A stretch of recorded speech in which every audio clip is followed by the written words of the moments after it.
ನಮಸ್ಕಾರ. ಇಂದಿನ ವಿಡಿಯೋದಲ್ಲಿ ನಾನು ರಿಲಯನ್ಸ್ ಕಮ್ಯುನಿಕೇಷನ್ ಅವರಿಂದ ಪ್ರಾಜೆಕ್ಟನ್ನು ತೊಗೊಂಡಿದ್ದೆ.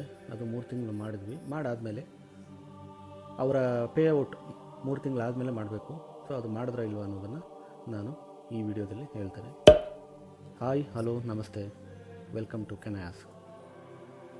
ರಿಲಯನ್ಸ್ ಕಮ್ಯುನಿಕೇಷನ್ ಅನ್ನೋದು ಒಂದು ದೊಡ್ಡ ಕಂಪ್ನಿ. ಅದು ಆಗಿನ ಕಾಲಕ್ಕೆ ಅನಿಲ್ ಅಂಬಾನಿ ಅವರ ಒಡೆತನಕ್ಕೆ ಅದು ಸೇರಿದ್ದಾಗಿರುತ್ತೆ. ಅದೇ ಖುಷಿಯಲ್ಲಿ ನಾವು ಪ್ರಾಜೆಕ್ಟನ್ನೆಲ್ಲ ನೀಟಾಗಿ ತೊಗೊಂಡು ನೀಟಾಗಿ ಮಾಡಿ ಕನ್ಸಿಸ್ಟೆನ್ಸಿಯನ್ನು ಮೇಂಟೈನ್ ಮಾಡಿ ಕ್ವಾಲಿಟಿಯನ್ನು ಮೇಂಟೈನ್ ಮಾಡಿ ನಾವು 10 ಜನ ಪ್ಲಸ್ ನಾನು ಎಲ್ಲ ಸೇರಿ ಅವರಿಗೆ ಎಲ್ಲನೂ ಮಾಡಿಕೊಟ್ಟಿದ್ವಿ ಕೆಲಸನ. ಆದರೆ ಅವರು ಪೇಔಟ್ ಮಾಡಬೇಕಾದ್ರೆ ನಮಗೆ ಕರೆಕ್ಟಾಗಿ ಸರಿಯಾದ ಒಂದು ಇನ್ವಾಯ್ಸು ಕೊಡಲಿಲ್ಲ ಮತ್ತು ಕರೆಕ್ಟಾದ ಪೇಮೆಂಟು ನಮಗೆ ಬರಲಿಲ್ಲ. ಅದರಿಂದ ನಮಗೆ ಬೇಜಾರಾಯಿತು. ನಾನು ಇದಕ್ಕೆ ಮುಂಚೆ ಮಾಡ್ತಾ ಇದ್ದ ಒಂದು ಕಂಪ್ನಿ, ಡೆಲ್ಲಿ ಬೇಸ್ಡ್ ಕಂಪ್ನಿ, ಅದು ರಿಲಯನ್ಸ್ ಕಂಪ್ನಿಗಿಂತ ತುಂಬ ಚಿಕ್ಕದು. ಅವರೇ ಕರೆಕ್ಟಾಗಿ ಪೇಔಟ್ಗಳು ತುಂಬ ಚೆನ್ನಾಗಿ ಮಾಡ್ತಾಯಿದ್ರು. ಆಮೇಲೆ ಅದು ನಾನ್ ವಾಯ್ಸ್ ಆಗಿತ್ತು ಮತ್ತು ಮಿಸ್ಟೇಕ್ ಎಲ್ಲಿದೆ ಅನ್ನೋದನ್ನು ನಮಗೆ ಕರೆಕ್ಟಾಗಿ ತಿಳಿಸ್ಕೊಡ್ತಾಯಿದ್ರು. ಅದು ನಮಗೆ ಅರಿವಿರ್ತಿತ್ತು. ಸೊ ನಾವಿಲ್ಲಿ ಮಿಸ್ಟೇಕ್ ಮಾಡ್ತಾಯಿದ್ವಿ, ನಾವು ಇಲ್ಲಿ ಮಾಡಬಾರ್ದು ಅಂತ ನಾವು ತಿದ್ಕೊಳ್ತಾ. ಇವರು ಅದು ಏನೂ ಮಾಡ್ತಾ ಇರಲಿಲ್ಲ. ಕೊನೆಗೆ ಆ ರಿಲಯನ್ಸ್ ಕಮ್ಯುನಿಕೇಷನ್ ಕಂಪ್ನಿನೇ ಸಿಮ್ನೇ ಸ್ಟಾಪ್ ಮಾಡಿಬಿಟ್ಟು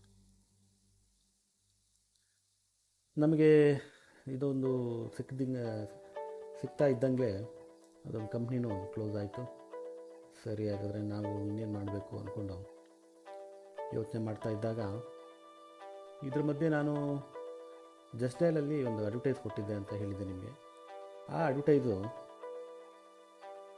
ಅಡ್ವರ್ಟೈಸ್ ನೋಡಿಕೊಂಡು ನಮಗೆ ಒಂದು ಕಾಲ್ ಬಂತು. ಯಾವಾಗ ಈ ರಿಲಯನ್ಸ್ ಪ್ರಾಜೆಕ್ಟ್ನ ಮಾಡ್ತಿರ್ಬೇಕಾದ್ರೆ ಒಂದು ಕಾಲ್ ಬಂತು.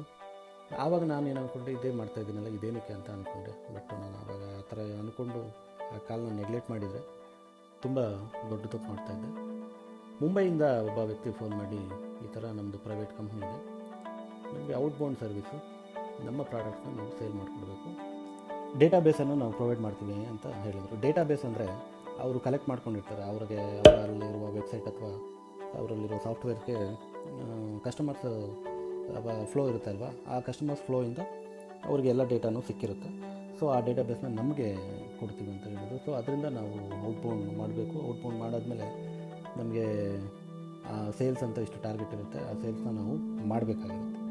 ಸೊ ಇದನ್ನು ನಾವು ತೊಗೊಂಡ್ವಿ. ಅದು ಚೆನ್ನಾಗಿತ್ತು. ಅದು ಸುಮಾರು 1 ವರ್ಷ, 1.5 ವರ್ಷ, 2 ವರ್ಷ ಮಾಡಿದ್ವಿ. ಅದೆಲ್ಲ ಮಾಡಾದಮೇಲೆ ನಮಗೆ ಚೆನ್ನಾಗಿ ಪೇಔಟ್ಗಳು ಚೆನ್ನಾಗಿ ಮಾಡ್ತಾಯಿದ್ವಿ. ಅದ್ರ ಮಧ್ಯೆ ಈ ರಿಲಯನ್ಸ್ ಕಮ್ಯುನಿಕೇಷನ್ನ ನಾವು ಸ್ಟಾಪ್ ಮಾಡಿದ್ವಿ. ಅವರು ಪೇಔಟ್ಗಳು ಚೆನ್ನಾಗಿ ಮಾಡ್ತಾಯಿರಲಿಲ್ಲ.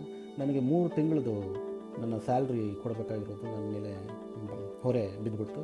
ಸೊ ನಾನು 3 ತಿಂಗಳು ಸ್ಯಾಲ್ರಿನ ನಮ್ಮ ಇವ್ರಿಗೆ ಎಂಪ್ಲಾಯೀಸ್ಗೆ ಕೊಟ್ಟೆ. ಅದ್ರ ಮಧ್ಯೆ ನನಗೆ ಇನ್ನೂ 10 ಜನ ಬೇಕು ಅಂತ ಈ ಮುಂಬೈ ಪ್ರಾಜೆಕ್ಟ್ ಅವರು ಕೇಳಿದ್ರು. ಸೊ ಮತ್ತೆ 10 ಜನ ಸೇರಿಸಿದೆ.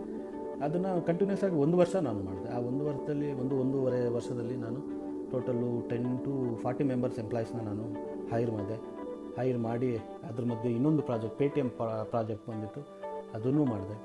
ಅದಾದಮೇಲೆ ಇನ್ನೊಂದು ನನಗೆ ವಾಯ್ಸು ಇಂಟರ್ನ್ಯಾಷನಲ್ ಕಾಲ್ ಪ್ರೊಸೆಸ್ಸು ಬಂತು. ಸೊ ಅದನ್ನೆಲ್ಲ ನಾನು ನಿಭಾಯಿಸ್ತಾ ಇದ್ದೆ. ಇದೆಲ್ಲ ಆದಮೇಲೆ ನಮಗೆ ಕೆಲವು ಆಫೀಸ್ನಲ್ಲಿ ರಾಜಕೀಯಗಳು ಸ್ಟಾರ್ಟ್ ಆದವು. ಅದು ಏನಕ್ಕಾಯಿತು, ಇದಾದಮೇಲೆ ನಮ್ಮ ಕಂಪ್ನಿ ಏನು ಮಾಡ್ತು ಅನ್ನೋದು ನಾನು ನಿಮಗೆ ನೆಕ್ಸ್ಟ್ ವಿಡಿಯೋದಲ್ಲಿ ಹೇಳ್ತೀನಿ. ಅಲ್ಲಿವರೆಗೂ ಥ್ಯಾಂಕ್ ಯು.